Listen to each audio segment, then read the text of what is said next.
so far? Yeah, it's incredible. Yeah. Oh, good. Fantastic. Yeah. You know, I say the wheelchair is the best and worst thing that's ever happened to me.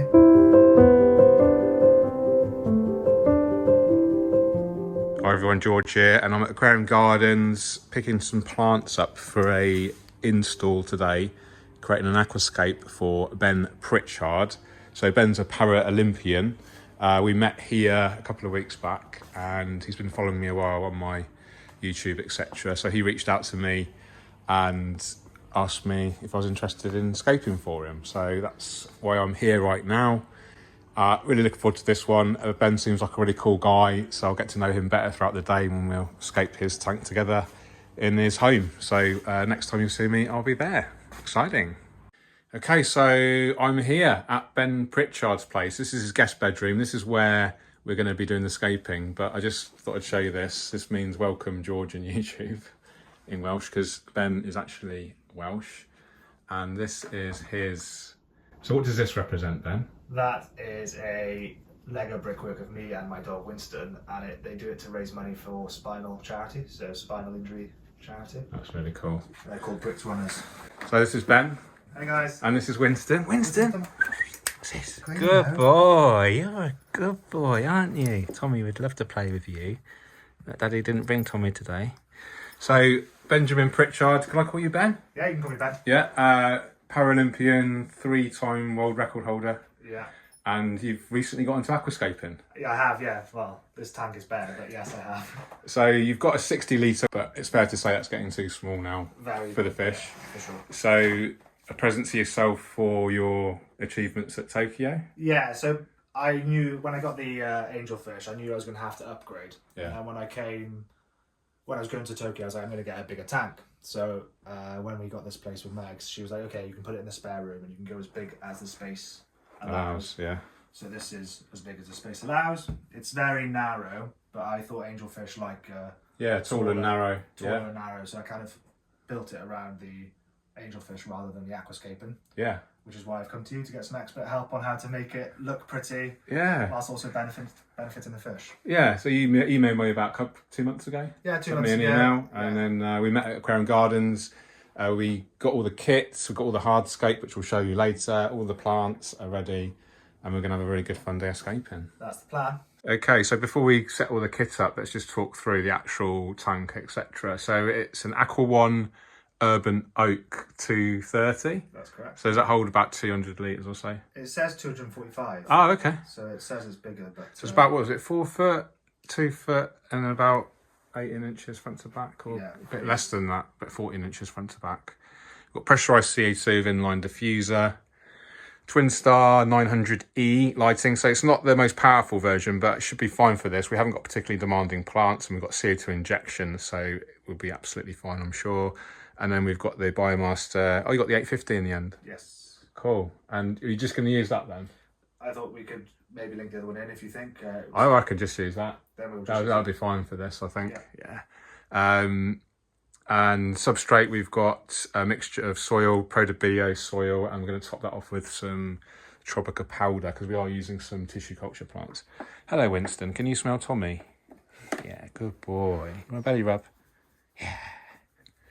So, yeah, first step is to install all the kit. So they'll put the lighting on, we'll put the filtration and the CO2 on, and we'll do a time lapse of that. So we'll set all the kit up. We'll take you through everything from the top. This is the Twinstar 900E. As you can see, it does usually have these kind of cover glasses. So we are restricted for access, but I think we've checked that all the hardscape will fit through there. We fitted the BioMaster. I've got the outlet on the right hand side here, and then the inlet is actually all the way over here. So the idea is the inline CO2, which I'll show you right now, comes through in here and then gets pumped through the outlet, through there, all the way up through there, and then hopefully all the CO2 rich bubbles go across the whole water column, feed the plants lovely.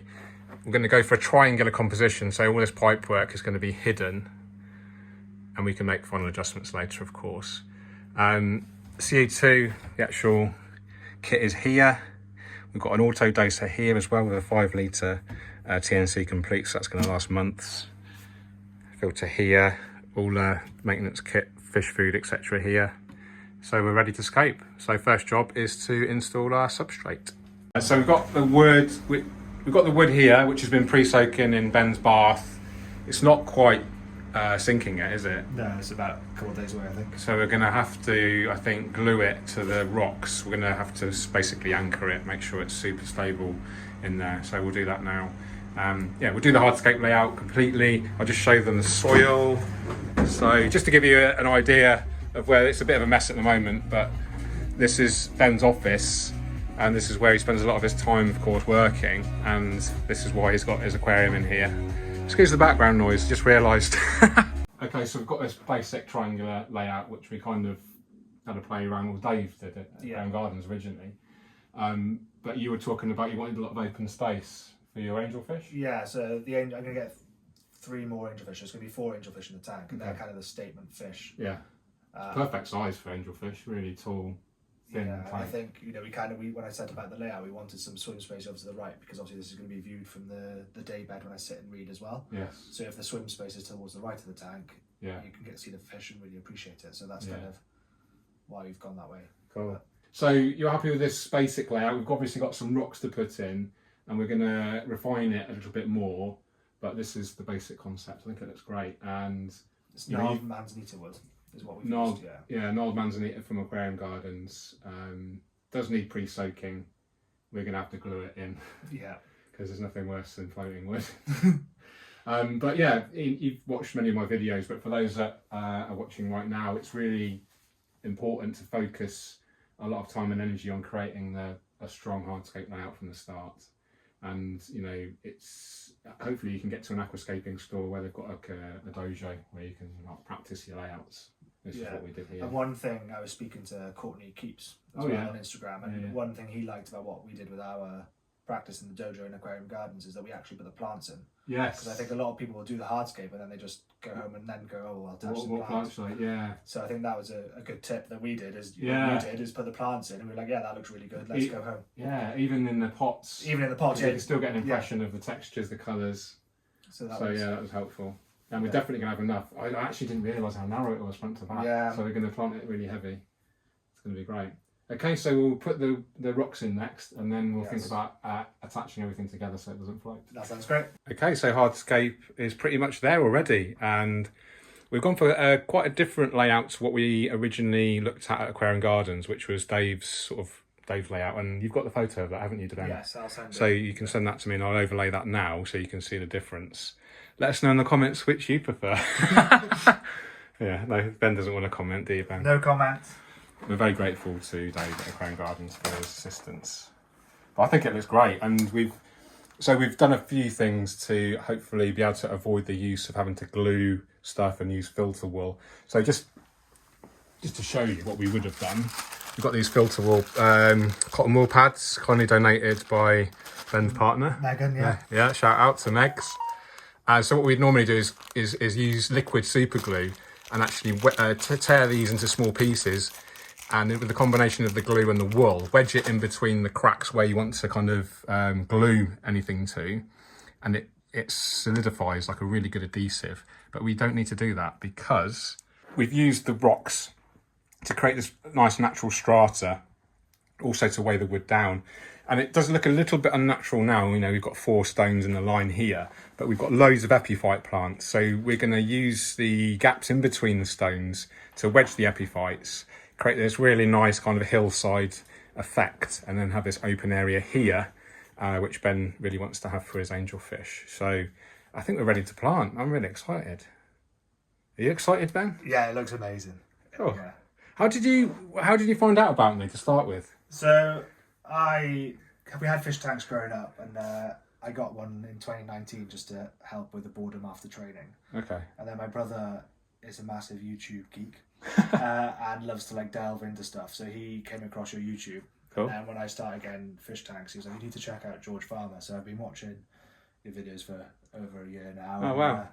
Reached out about 3 months ago when I made the purchase of the tank, and I think maybe I should have spoke to you before, but the deal with Megs was that I had a tank that looked a bit like furniture rather than looking like in a fish tank. Yeah. Because it's obviously going in our spare room / office. Yeah. so she wanted it to look fitting in the room. Yeah. And we just FaceTime my brother now, and I think he was a little starstruck to see you. So he was, yeah, it was quite funny. So he lives in Wales, I guess. Yeah, he lives in Wales. Yeah, so he lives back at home. But you are actually Welsh. I am Welsh, yeah. But we're in Reading right now. Yeah, so that's where the British rowing team train. Okay. And what's your schedule or training schedule like? So currently I'm off on my post-Tokyo holidays. Okay. How long does that last? Well, we've just started coming back, so we came back on Monday. Okay. And usually it's 3 sessions a day, 6 days a week is kind of our training program, 49 weeks of the year. And how many hours in the session? Between 1 and 2, depending on what we're doing. So yeah, it's pretty full on. But then, like I said to you, for me, the fish tank in the afternoon is where I come when I can decompress, and right. It's your time. My time, play my PlayStation, do my admin emails, do whatever I need to do, read my book, and just sit and watch the fish. And sometimes even with a 60-litre tank, I'll be sat watching the TV, and then all of a sudden just notice myself watching the tank rather than the TV. So you end up turning the TV off. But, yeah, that's awesome. And I can't wait because I think they're going to love it in here. So yeah, I can't wait to see it plant. So we'll plant it now, and then we'll have some more chats while we're planting and stuff. Yeah, cool. Okay, so we've planted our foreground carpeting plants. We've got a beautiful mixture of Helanthium tenellum green, Helanthium tenellum red, which is from Danelay, and also, we haven't put it in yet. Oh no, Eleocharis acicularis mini. And they're all kind of randomly mixed, although we do have a distinct Eleocharis mini kind of pathway here. So they'll all grow in as a solid carpet. The textures are going to mix up and create this really naturalistic kind of almost chaotic texture, but it's going to look really natural. Wabi Sabi, there we go, Ben knows. So you happy with it so far, mate? Yeah, I really enjoy it. I think once this all bites in, I like how we've not done it in a uniform fashion. Yeah. How it will just be chaotic. It looks great from this angle too. Which is great because that's where you're gonna excuse the mess, but this is where Ben chills out and reads his books. Beautiful autumn view out here, and a beautiful scape to look at. Yeah, it's really great. Awesome. Right, we'll carry on with the rest of the plants. These are all potted.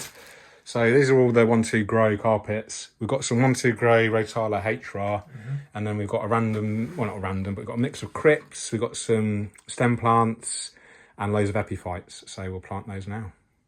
Okay, so we're fully planted now. We're ready to fill with water. You've got a contraption in your bathroom, is that right, Ben? Yeah. Yeah? Get the red colander out, hopefully. We'll fill up, and then we've got the filter, the CO2, all the lighting's all plugged in, so we're almost ready to say we're finished. How exciting. Okay. Can't wait. You happy so far? Yeah, it's incredible. Okay, so we're filled with water. It is a little bit cloudy. My own fault, I didn't clean the filter media properly. We did put some Seachem matrix in. I've never actually used that myself in my own BioMasters, but it's what was recommended by Aquarium Gardens. I think it comes like, it's a bit dusty, and I should have cleaned that first. That's my own fault. And we didn't clean the rocks either, so that would have had some dust, etc. So unfortunately, it's not 100% clear right now, but you can see the overall composition. You can see all the plants. I won't go through each individual plant species, but we've got our classic kind of mix of carpeting, crypts, epiphytes, stems. We've got CO2 injection, which we've talked about. We've got Twinstar lighting, big filter, inline CO2, auto doser as well, which was all plumbed in, ready to go as well. And Ben's going to be doing daily water changes for the first. What are you going to do? Week and a half, 2 weeks, daily water change, and then probably go to every 2 days thereafter. Yeah. YouTubers might think that's a lot, but I'm very lucky that my afternoons are pretty free because I train in the mornings and then I'm back in the afternoon, so I have the time to do that. So that's perfect. I'm very lucky to do that. So yeah, it's really important to do these early water changes at the start because it's when algae is really risky. Yeah. So yeah, really do get those water changes done, and if you can make it as obviously as easy as you can, so you're pumping in directly from your bathroom, and then hopefully we can siphon out at your window. That's the plan. As long as the neighbours below are happy with that. Yeah, we're gonna get Mags to go and check once we know us, and then. Yeah. So yeah, I'm really pleased with it. Are you happy with it? That's the main thing. Yeah, I am, and do you know what? It almost looks like a mini version of the one you did on your Aquarium Gardens live stream. Yeah, that's kind of when I drew up my plan. I really liked how you had that like a root system into the water almost, and I think we've done that. And then obviously the angelfish will have this swim room on the right hand side. So I'm really appreciative. I just said a minute ago that I'll probably be doing my work behind me on the laptop, and then find myself turning around and watching the tank and losing an hour. So a nice distraction, I guess, to have. Yeah.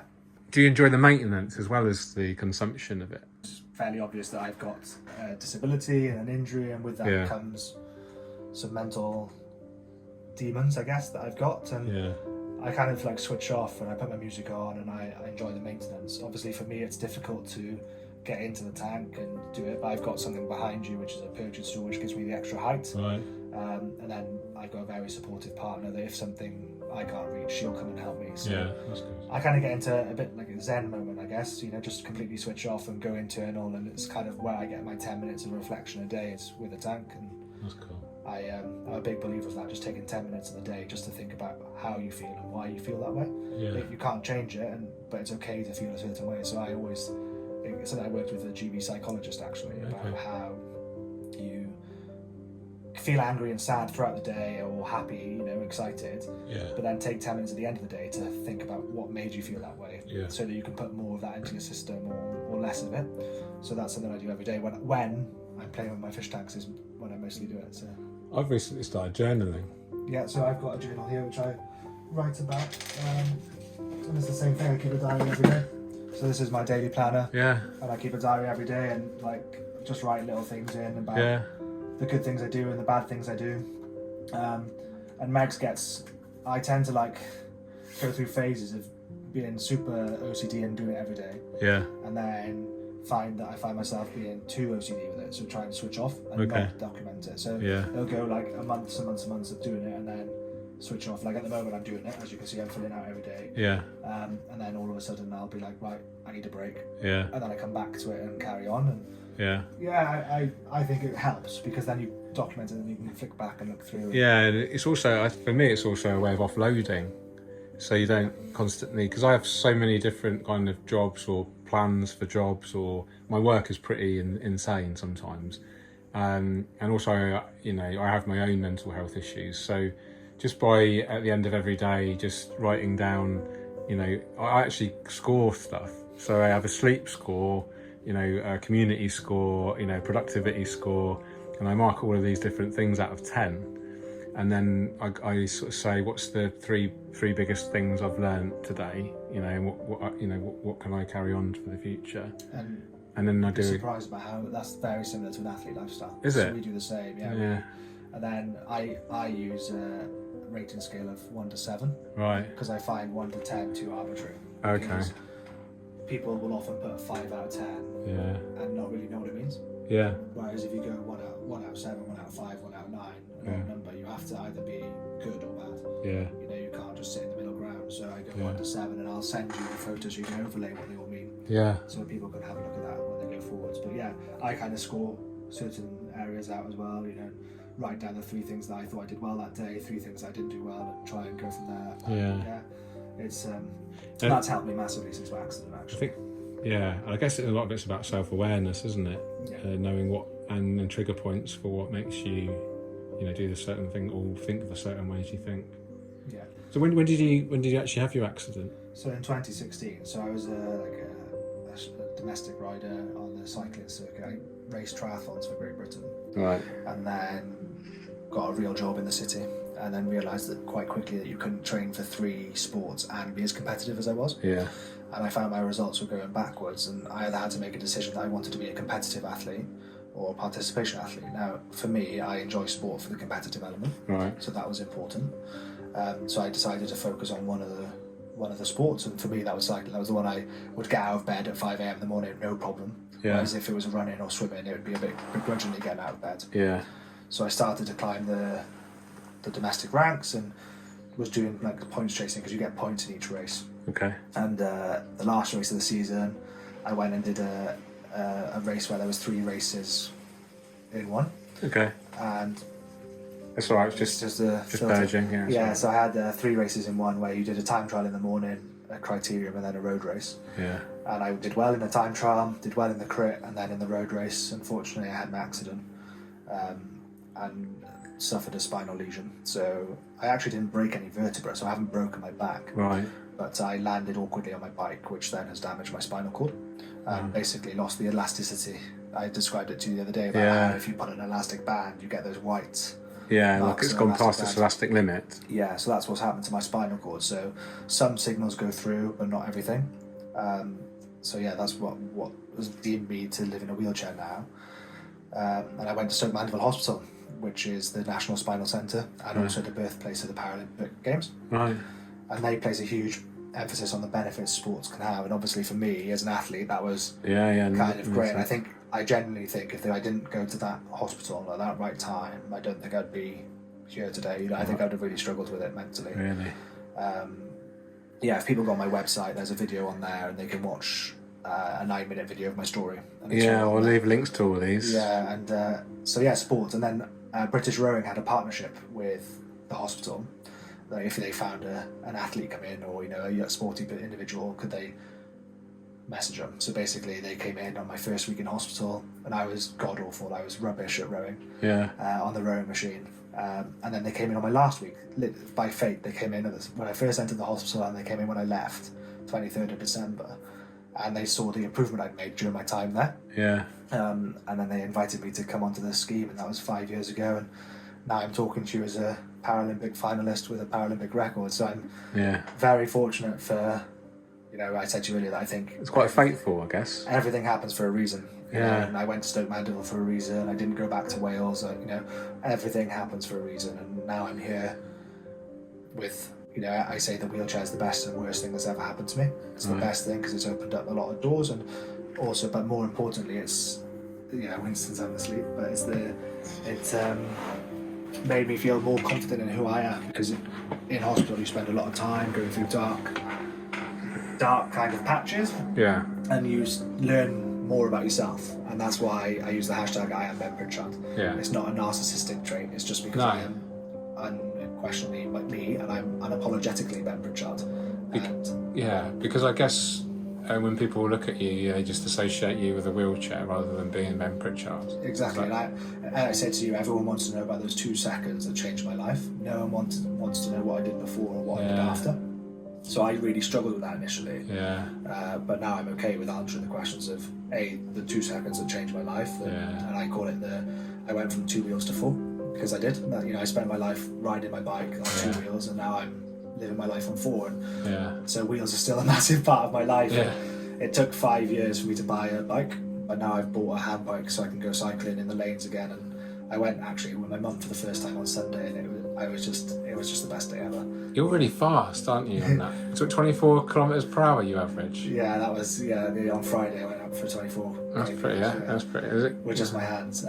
Funny story, we were cycling past a group of middle-aged men, and they had e-bikes, and they were sat down having a rest, and as I came past they called me a lazy bugger, because they were like, lazy bugger for laying down, but they obviously didn't realise that I was a wheelchair athlete and using my hands. And we got to a hill where my mum and dad live on a hill, and the whole way up that hill I was just thinking, lazy bugger, just to give me some motivation. But I enjoy cycling now, and obviously rowing is my full-time job, so I'm very fortunate to do what I do and be here and meet people like you. I'm really grateful for the opportunity to meet you, and it's inspirational. And we were talking about this earlier, and we both got our struggles, and people are inspired by overcoming of struggles in general, aren't they? Yeah, and I think everyone uses aquascaping or for their own purpose, but for me, I was a massive outdoors person. I spent every day on my bike going out in the country lanes and enjoying the countryside. And one of my favourite noises is actually when the wheels on the tarmac and the chain go round. And that was it's literally one of my favourite sounds. It's a bit ASMR, but I sometimes listen to it on YouTube because I miss it. And so I found that when I came across your videos on YouTube, thanks to my brother, it was a bit of bringing that outdoors back inside. You can see that my house is full of house plants, and it's not as easily to go outside anymore and explore, because you've got to think about, is that path accessible? Can I do it? Will a wheelchair cope? Whereas I can bring a bit of the outdoors in, and now I can enjoy a bit of nature just by turning around. And that's what I love aquascaping for. And like I said, a bit of a meditative zone when you're doing the maintenance. Excuse me. Oh, and Winston loves it as well. You know, like Winston watches the fish and he's asleep now. He's had a busy day, bless him. But he'll, if I'm, you know, doing maintenance on the 60-litre tank next door, or if I'm chilling out in there, he'll sit on my lap and he'll watch the fish go back and forth. Yeah. You know, and he enjoys it as well, I think. And so he'll love this tank, that's for sure. That's cool. Well, hopefully it'll give you many, many months of joy and happiness. And I'd love to come and do an update at some time. Yeah. And you're going to take me rowing, aren't you? Yeah, we're going to get that set up. So we'll speak to a club up in Cambridgeshire probably, because it's close to you. And we'll get you out on a rowing boat and alongside me and see what happens. That'll be a really, really good day. That'll be fun. Yeah. And Emma will have to come down and stay and have a night here with she says you're a hunk, so I just sent her a photo of you in the tank. She'll have to, So I'll be having words with her later about that. But they'll have to come visit for sure. Yeah, definitely. Well, we'll close it there. Thanks, Ben, for inviting me again, and you know, obviously wish you well with Escape. You've got a good book that you can read to learn how to maintain it, etc. I'm always at the end of WhatsApp anyway. So. Yeah, genuinely, everyone, if you're looking for something to read on Aquascape, oh no, don't promote the book. No. George's book is a great. It's very well written that you can just sit down and read it without thinking you're learning something. That's what I found, is you can kind of just sit there and read it as a book rather than feeling information overload. Yeah, it was written for beginners, so hopefully anyone can pick it up and learn how to Aquascape. That was the idea. I'm not trying to promote it. I just like the way it's written. Thank you. Cool. Well, thanks for watching, everyone. Hope you enjoyed that. Bit of a different one. Some cool storytelling. A beautiful Aquascape. Look forward to follow Ben on Instagram at Benjamin Pritch1. Benjamin Pritch1. I'll leave links to that. And you got a website? I am benpritchard.com. Thanks. It's been really cool to meet you, and keep on scaping. Keep on scaping. Cheerio.